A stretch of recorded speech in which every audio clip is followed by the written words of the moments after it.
Here with another installment of the Golf Report. I'm Javerja, and joining me right now is Finance Committee Chair John McNamara. John, let's talk a little bit about finances here at the club.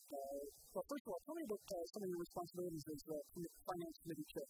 Well, the role of the Finance Committee Chair is to meet with management of the club and a particular committee once a month, which time we go over the financial statements of the country club before we present it at the monthly meeting of the Board of Directors.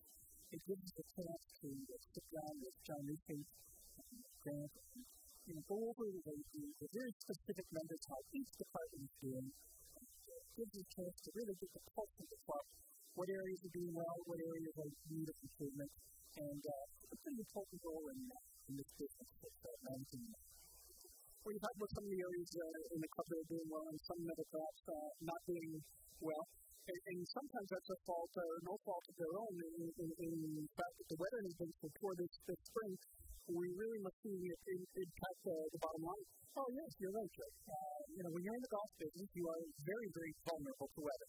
And we have had a very, very wet spring. That's resulted in a lot of people not golfing as much. That affects us in heart revenue. It affects us in golf dues that somebody might even bring a guest. It will also affect the dining room and the men's lounge as well. Those are big important areas for us. And when there's nobody on the golf course, those are the areas that it all starts with. I've heard tell that some of the publicly funded courses or some public courses are down in the neighborhood of 6 digits. Are you willing to share with our membership what our bottom line and how it's hurting? Well, we probably, as of the end of May, we'll probably find ourselves probably in the neighborhood of $46,000 less than what we expected. The good news is that going forward, we have an increased membership, so that revenue stream is going to continue throughout the rest of the golf season. The advantage we have over the public clubs is that they really are vulnerable to the day-to-day traffic that comes in. At least we have that revenue stream of our membership dues that have already been put in the bank and it's there for us. We just hope that the rest of the cart revenue, guest fees, and of course food and beverage will come in as well. Now, how are you enjoying your first go-around as, I guess, our version of the Minister of Finance here at the club? It's very, very interesting. I think the key to the successful part is I have surrounded myself and my committee with some very, very talented, knowledgeable people. As most people know, I'm not an accountant by trade. I give a business perspective to the job, but when you have talented people around you, they do all the heavy work. Also, with John and Grant, I'm very, very close to the country club. And all the members have to know that we're in very good hands with the management of the club.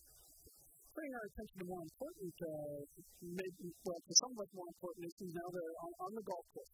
John, you are in fact the defending D-Flight Club Championship. I want to share with you a little bit of news. 2 years ago, it wasn't that long ago, I was the E-Flight Club Championship, and I understand you're going to be defending that title again this year? Yes, I'm looking forward to defending the title. And to be honest, perhaps my responsibilities as finance chair has significantly affected my play because I'm not playing very well.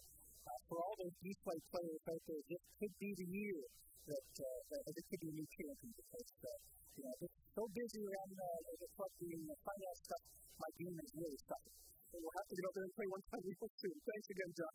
Look forward to playing with you sometime soon. That's the Golf Report. I'm Javerja, along with our Finance Committee Chair, John McNamara.